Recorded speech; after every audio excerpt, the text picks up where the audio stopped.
Bienvenidos a The Deep Dive.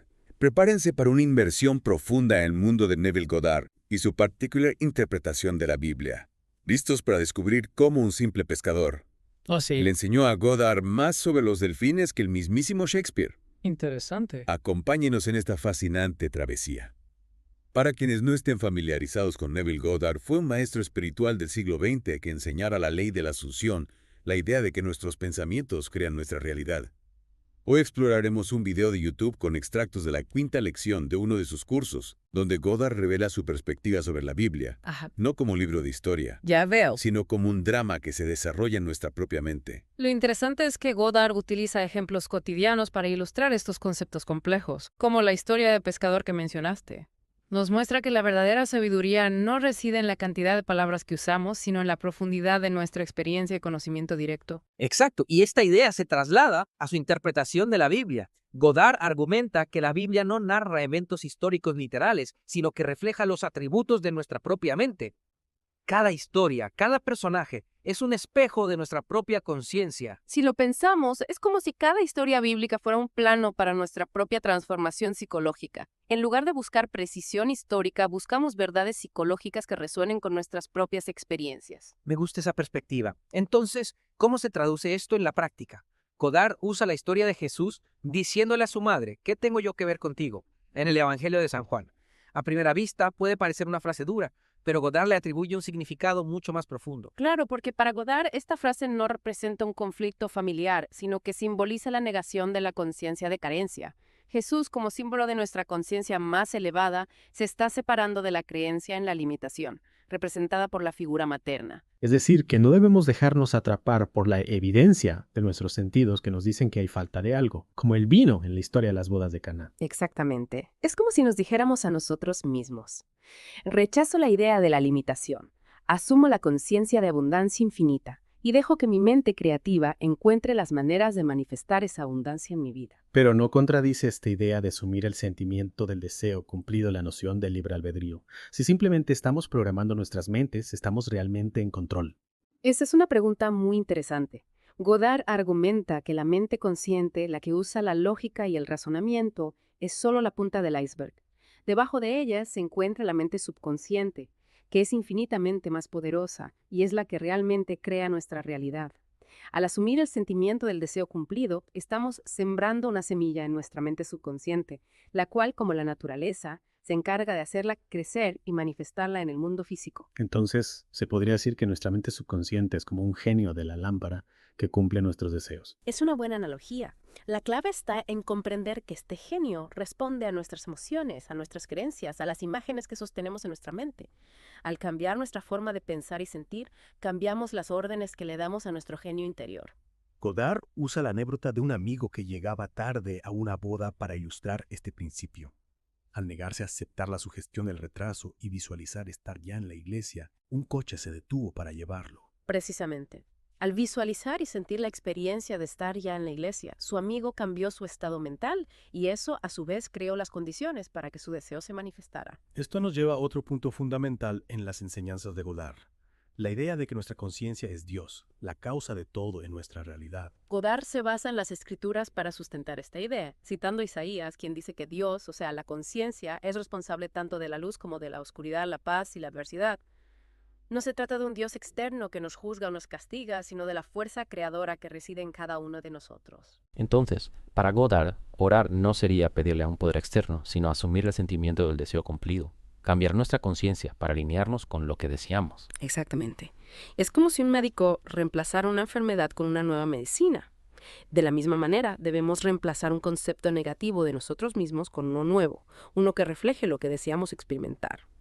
Y en este punto entra en juego la cita de Marcos 11.24-26, donde se nos dice que creamos que ya hemos recibido lo que pedimos en oración, es decir, vivir y actuar como si nuestro deseo ya fuera una realidad.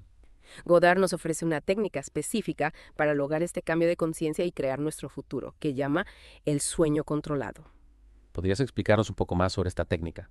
¿Cómo funciona? El sueño controlado es una técnica que nos permite acceder a la cuarta dimensión, un estado mental donde el tiempo lineal no existe y donde nuestro futuro ya está presente en forma de posibilidades. Para practicar esta técnica, primero debemos definir claramente nuestro objetivo, construir un evento que implique el cumplimiento de ese objetivo. Y luego inducir un estado similar al sueño, un estado de somnolencia, pero donde aún mantenemos el control de nuestros pensamientos y donde nuestro futuro ya está presente en forma de posibilidades. Para practicar esta técnica, primero debemos definir claramente nuestro objetivo. ¿Y qué pasa una vez que logramos entrar en este estado de sueño controlado? Ahí es donde ocurre la magia, digamos. En ese estado, nuestra mente subconsciente se vuelve más receptiva, como un terreno fértil listo para recibir la semilla de nuestro deseo. Debemos experimentar en nuestra imaginación el evento que hemos construido, sintiendo la emoción como si fuera real. Es decir, vivir la escena en nuestra mente, con todos nuestros sentidos. Exactamente. Y aquí, nuevamente, entra la importancia de no enfocarnos en los detalles de cómo se manifestará nuestro deseo. Simplemente debemos asumir el sentimiento del deseo cumplido y dejar que la mente superior encuentre los medios para su realización. Suena un poco a la idea de soltar y confiar en el proceso, ¿verdad? Sí, se trata de confiar en que una vez que hemos plantado la semilla en nuestra mente subconsciente, ésta crecerá y dará frutos en el momento perfecto. Al repetir este proceso una y otra vez, nuestra mente subconsciente empieza a aceptar esta nueva realidad como verdadera y comienza a trabajar para manifestarla en el mundo físico. Entonces estaríamos programando nuestra mente subconsciente con un nuevo software. Un software que contiene la información del futuro que deseamos experimentar. Es una excelente manera de visualizarlo. A partir de esa nueva programación, nuestra mente subconsciente comienza a orquestar los eventos necesarios para hacer realidad ese futuro. Esta idea del sueño controlado me parece fascinante, pero también un poco compleja. ¿Podrías darnos un ejemplo concreto de cómo aplicar esta técnica? Digamos que alguien desea un ascenso laboral, ¿cómo podría utilizar el sueño controlado para manifestar ese deseo? Claro. Imaginemos que tu objetivo es conseguir ese ascenso. Primero, definirías claramente qué puesto deseas y qué responsabilidades conlleva. Luego, construirías un evento que implique el cumplimiento de ese deseo. Por ejemplo, visualizarte a ti mismo en una reunión con tu jefe, quien te felicita por tu excelente trabajo y te comunica la buena noticia. Y luego, al entrar en el estado de sueño controlado, debería revivir esa escena en mi mente, sintiendo la alegría y la satisfacción del logro. Exacto. Es importante involucrar todos tus sentidos en la experiencia. Visualiza el entorno de la oficina, escucha las palabras de tu jefe, siente la emoción de la satisfacción y la gratitud. Cuanto más real sea la experiencia en tu mente, más poderosa será la impresión que dejará en tu mente subconsciente. Godard también habla de la importancia de no mirar atrás, de no cocer el cabrito en la leche de su madre, como él dice. ¿Qué significa esto exactamente? Es una metáfora muy interesante. Para Godard, el cabrito simboliza un estado anterior que ya no deseamos, y cocerlo en la leche de su madre significa aferrarnos al pasado, a las dudas, a los miedos que nos impiden avanzar. Entonces se trata de soltar el pasado, de no enfocarnos en cómo se manifestará nuestro deseo, sino simplemente confiar en que una vez asumido el sentimiento del deseo cumplido, nuestra mente superior encontrará los medios para materializarlo. Exacto. Es como plantar una semilla y confiar en que la naturaleza hará su trabajo. No nos preocupamos por cómo crece una planta después de sembrar la semilla, simplemente confiamos en el proceso. De la misma manera, no debemos preocuparnos por los detalles de cómo se manifestará nuestro deseo. Nuestra tarea es sembrar la semilla, es decir, asumir el sentimiento del deseo cumplido y dejar que el poder creativo de nuestra mente haga el resto. Es una idea que invita a la paciencia y a la fe en el proceso, pero también a la acción, ¿no? No se trata solo de soñar despiertos, sino de vivir y actuar como si nuestro deseo ya fuera real. Precisamente, la acción imaginaria es fundamental. Debemos sentir la experiencia del deseo cumplido como si estuviera ocurriendo en el presente, con todos nuestros sentidos, y luego actuar en consecuencia en nuestra vida diaria. Si deseas ese ascenso, comienza a actuar como si ya lo tuvieras. Prepárate para nuevas responsabilidades, toma la iniciativa, demuestra tu valía. Es interesante cómo Godard relaciona esta idea de la acción imaginaria con la idea del mundo cuatridimensional. ¿Podrías explicarnos un poco más sobre esta idea? Claro. Godard plantea que la vida en la Tierra se desarrolla según un plan preexistente en una dimensión superior, pero que nosotros, a través de nuestra conciencia, podemos modificar ese plan. Es como si estuviéramos leyendo un libro. Si leemos las palabras en orden, obtendremos una historia específica.